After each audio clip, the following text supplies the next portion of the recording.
अब ये जानते हैं कि किन ग्रहों की स्थिति से व्यक्ति को डिप्रेशन होता है, क्या कॉम्बिनेशंस होते हैं, कैसे ग्रह होते हैं कि व्यक्ति को डिप्रेशन हो जाता है।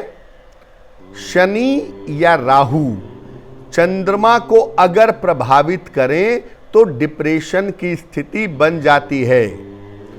शनि जब चंद्रमा को प्रभावित करता है तो ऑब्सेसिव माइंड पैदा होता है। जो मन है ना, जो आपकी सोच है, वो बहुत ज्यादा निगेटिव हो जाती है और आदमी धीरे धीरे धीरे धीरे डिप्रेशन के चंगुल में चला जाता है।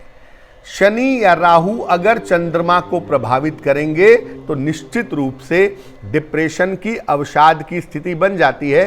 शनि वाला जो डिप्रेशन होता है वो कभी कभी आध्यात्मिक बना देता है कि शनि का प्रभाव चंद्रमा के ऊपर हो तो आदमी या तो पागल हो जाए या तो संत हो जाए।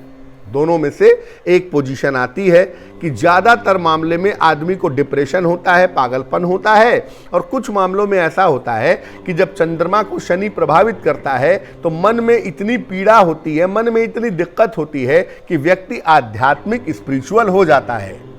जो राहु वाला डिप्रेशन है कि राहु चंद्रमा को प्रभावित करे तो ये कल्पना की बीमारियां पैदा करता है। छाती में दर्द हुआ तो हार्ट की प्रॉब्लम है, सर में दर्द हुआ तो ब्रेन ट्यूमर है। इस तरह की काल्पनिक बीमारियां व्यक्ति सोच सोचकर खुद पैदा कर लेता है अगर राहु वाला डिप्रेशन कुंडली में है तो। चंद्रमा अगर अस्त हो, चंद्रमा अस्त कैसे होगा?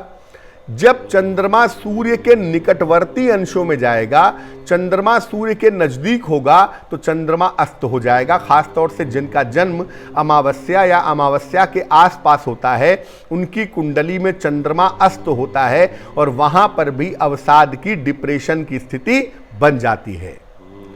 चंद्रमा अगर खराब हो और बुध अगर ठीक हो तो डिप्रेशन होता तो है लेकिन व्यक्ति अवसाद से निकल जाता है। यानी चंद्रमा खराब होगा तो डिप्रेशन होगा, लेकिन बुध अगर ठीक होगा तो आदमी अपनी बुद्धि से, अपनी सोच से डिप्रेशन को काबू में कर लेता है और डिप्रेशन से निकल जाता है। लेकिन अगर चंद्रमा भी गड़बड़ हो, बुध भी गड़बड़ हो तो ऐसे लोगों को भयंकर डिप्रेशन होता है और ऐसे लोग डिप्रेशन से नहीं निकल पाते या इनका डिप्रेशन से निकलना बड़ा कठिन होता है, बड़ा मुश्किल होता है कि मन भी खराब है, बुद्धि भी खराब है तो मन पर काबू कैसे पाएं। तो ऐसी दशा में डिप्रेशन से निकलना बड़ा कठिन होता है। ऐसा भी देखा गया है कि कभी कभी अगर बृहस्पति अच्छा हो कुंडली में, बृहस्पति की पोजीशनिंग अच्छी हो कुंडली में तो व्यक्ति अवसाद से निकल जाता है।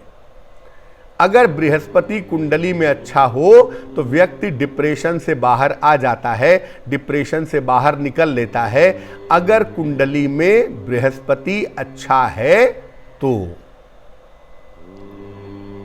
अब ये जानते हैं कि मान लिया कुंडली में डिप्रेशन के योग हैं, आपकी कुंडली में ऐसी संभावना है कि आपको एंटी डिप्रेसेंट खाना पड़े या डॉक्टर के पास जाना पड़े, तो इससे बचने के उपाय क्या हैं? कैसे डिप्रेशन को काबू में किया जाए? देखिए, सबसे पहली बात आप ये समझिए कि जब भी आपको डिप्रेशन हो या डिप्रेशन जैसी स्थिति हो, किसी भी साइकेट्रिस्ट से, किसी भी मनोचिकित्सक से परामर्श जरूर ले लें, डॉक्टर की सहायता ले लें, क्योंकि डॉक्टर की सहायता लेंगे और साथ में ज्योतिष के उपाय करेंगे तो आपको फ़ायदा जल्दी होगा, नहीं तो बहुत वक्त लग सकता है। इसलिए अगर आपको डिप्रेशन है या डिप्रेशन जैसा महसूस कर रहे हैं तो डॉक्टर से मिलकर के, मनोचिकित्सक से मिलकर के दवाई लेने में या उसको दिखाने में कोई दिक्कत नहीं है, जरूर मिलना चाहिए। देखिए, डिप्रेशन दूर करने में आसन और प्राणायाम बड़े उपयोगी हैं।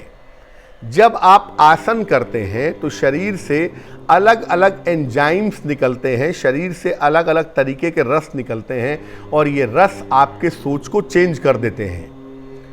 डिप्रेशन में जो दिमाग में केमिकल होता है सेरोटोनिन, ये कमज़ोर होता है, तो सेरोटोनिन के घटने से भी आदमी निगेटिव फील करता है। जब आप आसन करते हैं, प्राणायाम करते हैं, ख़ासतौर से अनुलोम विलोम प्राणायाम जब आप करते हैं तो ऐसा देखा गया है कि ब्रेन में सेरोटोनिन अच्छा होता है और ऐसी दशा में आपका डिप्रेशन कम हो जाता है। तो डिप्रेशन दूर करने में आसन और प्राणायाम बड़े उपयोगी हैं। रोज सवेरे अगर आप सूर्य को जल अर्पित करें तो भी डिप्रेशन में निश्चित रूप से फायदा होगा। सूर्य की रोशनी से बड़ा फायदा होता है, जो लाइट है, जो प्रकाश है, उससे भी बड़ा फायदा होता है। अपने घर में भी ज़्यादा से ज़्यादा रोशनी का प्रयोग करें, अपने कमरे में बढ़िया बल्ब लगवाएं, बढ़िया लाइटिंग करें, अंधेरे में न रहें। दिन में सूर्य के उजाले का प्रयोग करें और शाम को रात में ज़्यादा से ज़्यादा रोशनी का अगर आप इस्तेमाल करें तो आपके लिए बहुत अच्छा रहेगा। दिन भर में एक केला जरूर खाएं। दो चीज़ें ऐसी हैं जो डिप्रेशन को कम करने में बहुत सहायता करती हैं, एक है केला और एक है चॉकलेट। तो दिन भर में एक केला खाएं और डार्क चॉकलेट जो थोड़ी सी कड़वी होती है, अगर इसको भी खाया जाए तो निश्चित रूप से सफलता की प्राप्ति होगी। डिप्रेशन जिन लोगों को है या डिप्रेशन की जिन लोगों को समस्या है, उन्हें सुबह और शाम दोनों समय 108 बार गायत्री मंत्र का जप करना चाहिए।